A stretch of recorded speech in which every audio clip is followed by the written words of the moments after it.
รวมรวมระพลในสองบาทคนค่าสมุนเดียวดังกระเตจะมวยแม่ก็ไม่เฮยแต่มันเจ้าไม่โดนบ้านดี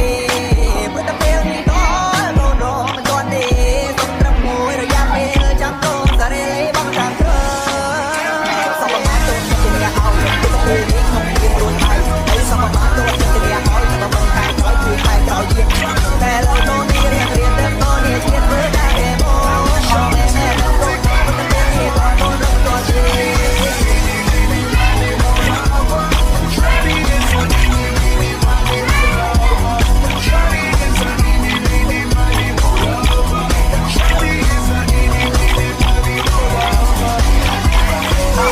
มันแน่นอนจำเลยจะมีนักเรียนจะมียันบอกสอนกำลังของความมันจะเรียนตอนได้เลยสมัยป่าวันนี้มันเปลี่ยนกันแต่จังมันรู้ได้แค่นี้มันเฮียนมันเป็นคนเตี้ยตรงตุ้มปวดหัวใจมันได้ก็มันได้เลยก็ตามไม่เพียมันต้องเล่นกันแต่จังมาบังรบลัวมันได้ก็ลือเพียงก่อนจังมาเอาผู้ให้กับตัวยมไท